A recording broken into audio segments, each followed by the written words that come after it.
अरे अपन के रिक्शे में तो काटता ही नहीं है गन्ना चूस। रिलैक्स मोना डार्लिंग, सारी दुनिया मुझे दीपक रिक्शा वाला के नाम से जानता है, यानी कि अजीत। अब जले को आग कहते हैं, मुझे को राख कहते हैं, लोग अपन को दीपक रिक्शा वाला कहते हैं। दीपक नाम है मेरा, दीपक रिक्शा वाला। मैं कोई देव साहब नहीं हूँ, मैं पैसेंजर को बुला रहा हूँ, आइए। वाह जॉनी वाह, अरे ये देख, अरे अपन का नाम कोई जॉनी वानी नहीं है। अरे लोग मुझे दीपक रिक्शा वाला के रिक्शा के नाम से जानते हैं, क्या समझा? पिछले 20 सालों से पटना की सड़कों पर रिक्शा चला रहे दीपक का ये अंदाज निराला है। दीपक बॉलीवुड अभिनेता अमिताभ बच्चन, पीएम मोदी समेत 50 अभिनेताओं की मिमिक्री कर लेते हैं। दीपक अलग अलग आवाज़ों और अंदाजों से सावरियों को बुलाते हैं। कभी मिथुन चक्रवर्ती तो कभी शाहरुख खान, कभी लालू यादव तो कभी पीएम मोदी।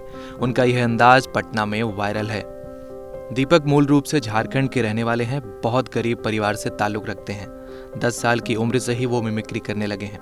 दीपक को 20-25 साल की उम्र में मंच मिला जब वह गांव और कस्बों में जाकर मिमिक्री करते थे, लेकिन इससे उनका गुजारा नहीं होता था। यहाँ तक कि आर्थिक परेशानियों के चलते वो अपना मुंबई जाने का सपना भी पूरा नहीं कर सके। इसके बाद दीपक ने रिक्शा चलाने को ही अपना पेशा चुन लिया। पिछले 15 सालों से दीपक बिहार के पटना में रिक्शा चलाकर अपने परिवार की जिम्मेदारियां उठा रहे हैं। घर की जिम्मेदारियों की वजह से दीपक ने अब तक शादी भी नहीं की। दीपक को एक बार विधानसभा के कार्यक्रम में भी अपना हुनर दिखाने का मौका मिला और उन्हें मेडल भी मिला। आज सोशल मीडिया के दौर में जब हुनरमंद कलाकारों को अपनी कला दिखाने में कई मौके मिल रहे हैं, तो दीपक को वो मंच नहीं मिल पाया जिसके वो हकदार हैं। 50 से ज़्यादा नेताओं अभिनेताओं की आवाज़ निकालने वाले दीपक न केवल पैसे बल्कि पहचान के भी मोहताज रह गए हैं। उनके जीवन में अभी भी अंधेरा छाया है। अभी आप रिक्शा चला रहे थे, क्या क्या गा रहे थे? वही वगैरह वगैरह डायलॉग बोल रहे थे कि कोई पैसेंजर मिल जाए, मगर मिला नहीं अभी तक। यही सब बात है। कैसे पैसेंजर बुलाते हैं? पैसेंजर तो मैं अपने ही आवाज़ में बुलाता हूँ। पैसेंजर बुलाने सब आता कहाँ है। अब तो इतना हवाई आ गया कि पैंडल रिक्शा का सवारी धीरे धीरे ख़त्म होते जा रहा है। जो जान पहचान का सवारी है, जैसे स्कूल ड्यूटी हो गया वगैरह वगैरह, उन्हीं में कमा रहे हैं। अच्छा ये बताइए, आप अभी देख रहे थे काफ़ी कौन कौन कलाकार का आवाज़ निकले? मैं 100+ राजनेताओं में 5-6 का निकाल सकता हूँ। जैसे तेजस्वी यादव हो गया, मोदी जी हो गया। तेजस्वी यादव क्या निकाले? हाँ, जो छापा पड़ रहा है उनके बारे में बोलना चाहता हूँ। मैं पैसेंजर के मोबाइल में क्लिप देखा था, उनका आवाज़ सुनना चाहता हूँ। हम तो दिल्ली गए पीएम से मिलने, हमने प्रस्ताव जारी किया था, न कि नीतीश जी ने।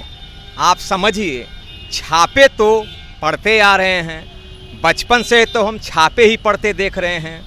मामला क्या है नहीं है ये तो बाद में ही पता चलेगा। अच्छा इसी लालू जी क्या बात है? अरे पगलेटे हो काड़े, अरे महिला बच्चा में गोदी लिया है, बच्चा गोदी गोदी कर रहा है, थोड़ा मोदी सुनाई पड़ता। अरे हटाओ बोलेरो। अरे आज हम दीपक रिक्शा वाला के रिक्शा में बैठेंगे। समझे? सबसे बढ़िया अभिनेता जो मेरा पसंदीदा है वो राजकुमार है। मैं राजकुमार का मिमिक्री करना चाहूँगा, क्योंकि बहुत सारा मिमिक्री आर्टिस्ट शायद कर पाएँ या नहीं करें, उनसे मेरा मतलब नहीं है। हम तो जानते भी नहीं कौन है क्या है। राजकुमार का आवाज़ सुना जाए। वीर सिंह, न तलवारों की धार से न गोलियों की बौछार से, ये बंदा अगर डरता है तो सिर्फ परवरदिगार से। याद रखो, यदि तुमने तिरंगा के खिलाफ कोई भी कदम उठाया तो हम तुम्हें ऐसी मौत देंगे जो ना तो किसी कानून के किताब में लिखा होगा और ना ही किसी मुजरिम ने कभी सोची होगी। गेंडा स्वामी, ये तो हमारे गमछे का कमाल था।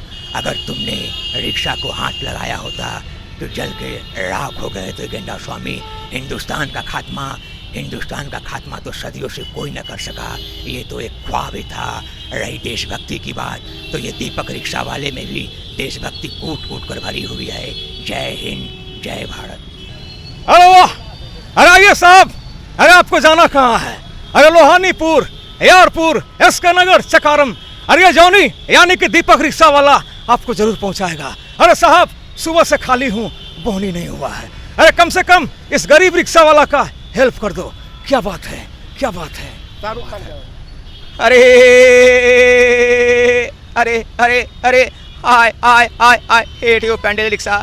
अरे कैसा मनुष्य रिक्शा है, अरे 6 बजे गाड़ी निकाला, 10 बज गया, लेकिन भाड़ा नहीं लगा। ए साहब, अरे आइए ना साहब, अरे इस रिक्शा में बैठिए ना साहब, अरे मैं पहुंचाऊंगा ना साहब, अरे सुबह से खाना नहीं खाया साहब, ए साहब जी, आई लव यू साहब, आई लव यू। अब बताइए कि आपका दिनचर्या क्या है? मैं तो सर यही मेहनत कर रहा हूँ। कब से यहाँ है, कहाँ रहने मैं झारखंड का पावापुर तोपचांची का एक छोटा सा गांव में रहने वाला हूँ। मैं 10 साल की आयु में मिमिक्री किया करता था। इस मिमिक्री से कोई पहचान नहीं। मिमिक्री मतलब आवाज़ नकल करना। हाँ, आवाज़ नकल करना। गांव के लोग मेरा आवाज़ सुनते थे, लेकिन इससे पहचान वगैरह मिला नहीं, तो मैं फिर पटना आया कमाने के उद्देश्य से। 15 साल की आयु में पढ़ाई छोड़ के, बहुत गरीब परिवार से ताल्लुकात रखता हूँ ना। मेरे पास घर है, थोड़ा सा ज़मीन है, जिस घर भी नहीं बना पाए हैं। बहन की शादी है, भाई की पढ़ाई है। बहुत कोशिश किया, लेकिन अभी तक स्थिति में कोई परिवर्तन नहीं हुआ है। हाँ, आगे बढ़ने के सोचे थे। स्कूल वगैरह में प्रोग्राम किए थे, स्कूल वगैरह में वहाँ का हेड मास्टर साहब हमको सम्मानित किए हैं। इधर 1 साल पहले मैं विधानसभा में प्रोग्राम किया था माँ पर मिमिक्री, तो कला संस्कृति के मंत्री हमको सम्मानित किए थे, एक शील्ड दिए थे। बस अभी तक का यही सफ़र है। मजबूरी है। उस समय जब हम रिक्शा चलाने के लिए आए थे, उस समय रिक्शा का बाज़ार अच्छा चलता था। 700, 800, 1000, 1200 कमाई हो जाता था। लेकिन अब कमाना बड़ा मुश्किल है। 250, 300 में आउट हो जाते हैं। कारण ये इलेक्ट्रिक रिक्शा हो गया। और पटना के लोग अब इस पैंडल रिक्शा को पसंद करना भी छोड़ दिए हैं, बहुत कम बैठते हैं। वो तो शुक्र मनाइए कि स्कूल वगैरह जो खुला हुआ है, बस वही एक आधे को भाड़ा मारते हैं, बस इसी में यही। बच्चे क्या करते हैं? बच्चे नहीं है, मैं अनमैरिड हूँ सर। बच्चे नहीं है, गरीबी के कारण और रिक्शा के कारण कितना अगुआ आया और चला गया, शादी विवाह नहीं हुआ। सबसे बड़ी मजबूरी यही है। कितना उम्र हुआ आपका? 35 ईयर्स ओल्ड, 35 साल। एक छोटी बहन है, उसका भी शादी करना है, लेकिन पैसों की किल्लत के कारण शादी विवाह में अड़चन आ रहा है, नहीं कर पा रहे हैं। बढ़ने के लिए तो पूरा प्रयास है। हम तो सोचते हैं कहीं हमको भी मंच मिले, कोई स्टेज प्रोग्राम मिले जहाँ मैं परफॉर्मेंस कर सकूँ, लेकिन मिले तब ना, मिलता ही नहीं है। किसी से न लिंक है, न जान न पहचान।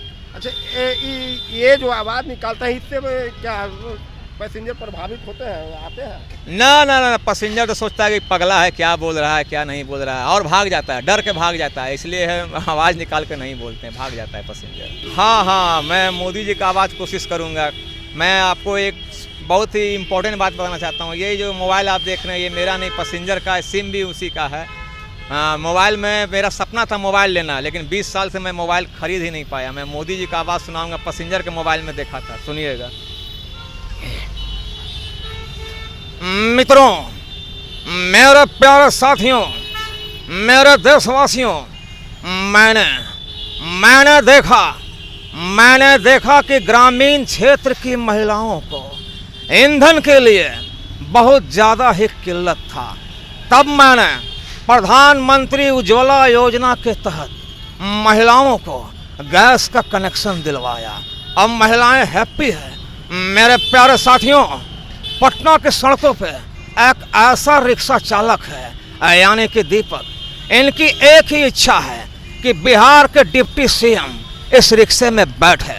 पता नहीं इसकी मंशा पूरी होगी या नहीं। मेरे प्यारे साथियों, हमने कोरोना काल में कितने कष्टों का सामना किया, लेकिन सॉल्यूशन निकला, यानी कि वैक्सीन।